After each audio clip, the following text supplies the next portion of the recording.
हिंदुस्तान में पूरा नंबर 1 पे है वो। तो एक बड़ी अजीब सी बात हुई, सुषमा जी ने चिट्ठी लिखी, यूके की सरकार को चिट्ठी लिखी, इंग्लैंड की सरकार को चिट्ठी लिखी। उसने कहा कि भैया देखिए वोट दे दीजिए तो ये पूरी दुनिया में घूम पाए। और मिनिस्ट्री में उन्होंने किसी को नहीं बताया, हिंदुस्तान में किसी को नहीं बताया, मतलब पूरे हिंदुस्तान में किसी को मालूम नहीं। सुषमा स्वराज जी को मालूम और यूके की गवर्नमेंट को मालूम। उन्होंने कहा भैया बाकी हिंदुस्तान में मत बताना कि मैं ललित मोदी जी को बता दी हूँ, ठीक है। अच्छा, दूसरी बात, से पैसा लेते हैं तो हमने मोदी जी से पूछा कि भैया एक बात बताइए, आपने काले धन की बात की थी, आपके मंत्री जो हैं सुषमा स्वराज जी हैं, वो मोदी जी की ललित मोदी जी को बचाने की कोशिश कर रहे हैं, तो इसके बारे में आपकी क्या राय है? तो मोदी जी ने एक शब्द नहीं बोला। फिर राजस्थान में उनके चीफ मिनिस्टर हैं, उनका मोदी जी के साथ बिजनेस है, उनके बेटे के साथ बिजनेस है, 12 करोड़ रुपए बेटे ने ललित मोदी से लिए हैं। तो ये भी सवाल हमने उठाया कि भैया ललित मोदी जी, मैडम ये बात नहीं, ललित मोदी जी राजस्थान की जो सीएम है उनके साथ बिजनेस है, इसके बारे में मोदी जी आप बता दीजिए। मगर मोदी जी के मुख से एक शब्द नहीं निकला। तो हमने पार्लियामेंट पे दबाव डाला और हमने पार्लियामेंट को रोका। दूसरी बात और शायद सबसे बड़ी बात, हम जमीनी अधिकरण बिल लाए थे। पहले किसी की भी जमीन ले लेते थे, बड़ा बिजनेसमैन आता था नोएडा में, मतलब फॉर्मूला 1 ट्रैक बनाया, आता था कहता था भैया मुझे ये जमीन अच्छी लग रही है। आपका नाम क्या है? शिवदेव गुप्ता जी की जमीन अच्छी लग रही है मुझे, तो शिवदेव गुप्ता जी को उठा के फेंक देते थे और उसकी जमीन उठा के ले लेते थे। फिर उसमें जो करना था, हाउसिंग करना, घर बनाने थे, उनको बेचना था या फॉर्मूला 1 ट्रैक करना था। तो हमने कहा ये नहीं चलेगा, हम बिल लाए और हमने ये सब बंद कर दिया। हमने कहा कि अगर गुप्ता जी से जमीन लेनी है तो गुप्ता जी से पूछ के लीजिए। अगर कोई अमीर व्यक्ति से जमीन ली जाती है तो उससे पूछ के ली जाती है, वो बेचता है तो गुप्ता जी को क्यों मारा जा रहा है, गरीबों को क्यों दबाया जा रहा है?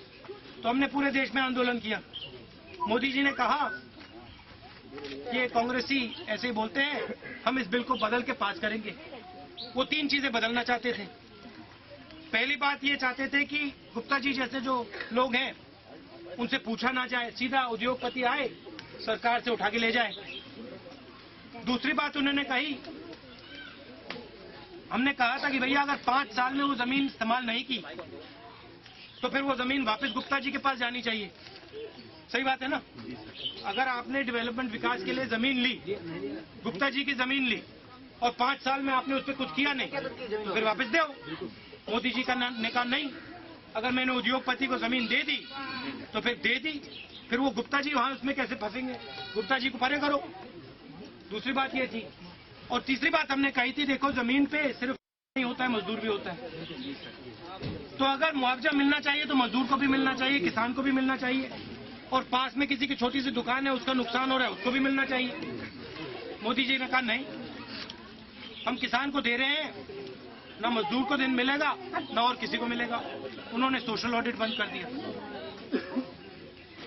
तो हमने कहा देखिए ये तो होगा नहीं।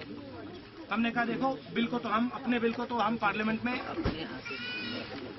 बदलने नहीं देंगे। मोदी जी ने कहा ये 40-45 है लोकसभा में, ये क्या कर सकते हैं। हमने वहां पे हम लड़ गए और आपकी जो जमीन है उसको हमने बचा दिया। मतलब जो उन्होंने पहले कहा था वो उन्होंने अब पीछे हट गए। ये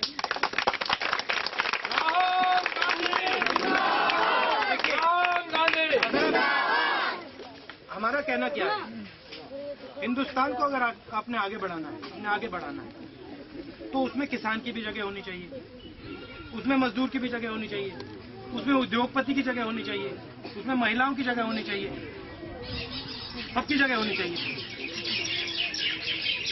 मोदी जी का विचार दूसरा है। मोदी जी का विचार है कि उद्योगपतियों को मिल जाए। और आपका नाम क्या है भैया? विकास श्रीवास्तव। श्रीवास्तव जी से उन्होंने 1 साल पहले वायदा किया था उन्होंने श्रीवास्तव जी से कहा था, श्रीवास्तव जी आप हमें अपनी जमीन दे दो, हम उद्योगपति को जमीन दे देंगे।